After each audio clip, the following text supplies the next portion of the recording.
Assalamualaikum warahmatullahi wabarakatuh. Alhamdulillahirabbil alamin. Assalatu wassalamu ala Rasulillah wa ala alihi washabihi wa mawala amma ba'du. Sahabat IACR yang dirahmati Allah Subhanahu wa taala. Alhamdulillah atas izin Allah kita dapat bertemu pada kesempatan ini dalam keadaan sehat walafiat. Allah Subhanahu wa taala berfirman dalam Quran surah Al-Baqarah ayat 153. Ya ayyuhallazina amanu ista'inu bis-sabri was-shalah. Yang artinya, wahai orang-orang yang beriman, mintalah tolong kepada Allah Subhanahu wa taala dengan sabar dan salat.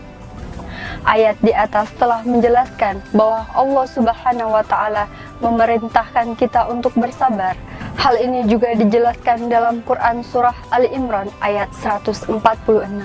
Wallahu yuhibbus sabirin, dan Allah mencintai orang-orang yang sabar. Meskipun terlihat mudah, namun sabar itu sangat sulit dilakukan. Hal ini berkaitan dengan bagaimana kita menyikapi dan menahan diri dari hawa nafsu, dari suatu perbuatan yang merugikan dan berdosa. Sabar memiliki banyak jenisnya. Yang pertama, sabar menahan amarah saat kita diberi cobaan oleh Allah Subhanahu wa taala. Contohnya, ketika kita dihina, diperolok-olok dan dicaci, sebaiknya kita diam atau lebih baik mendoakan mereka. Yang kedua, sabar dalam menahan hawa nafsu saat kita sedang berpuasa, menahan lapar dan haus dari terbit fajar hingga terbenamnya matahari. Yang terakhir, sabar dalam menghadapi ujian atau cobaan yang diberikan oleh Allah Subhanahu wa taala.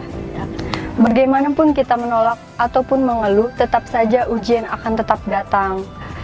Agar ujian menjadi berbuah pahala dan mengangkat derajat kita, sama seperti halnya puasa, kita harus sabar dan ikhlas dalam menjalaninya.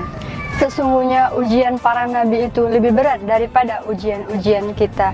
Seperti halnya Nabi Ibrahim alaihissalam, ketika diuji membawa keluarganya ke tempat yang tandus, kering, dan tidak dihuni oleh manusia.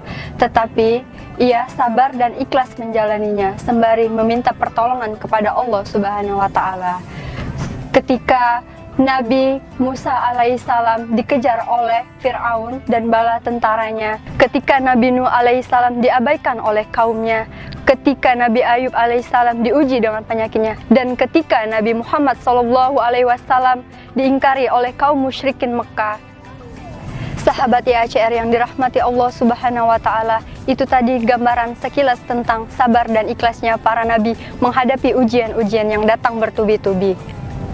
Ketika kita merasa ujian yang kita dapatkan sangatlah berat, maka ingatlah firman Allah Subhanahu wa taala, Quran surat Al-Baqarah ayat 286.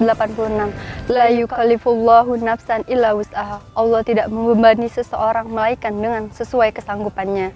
Mungkin hanya itu yang dapat saya sampaikan. Semoga kita termasuk orang-orang yang sabar dan ikhlas. Wassalamualaikum warahmatullahi wabarakatuh.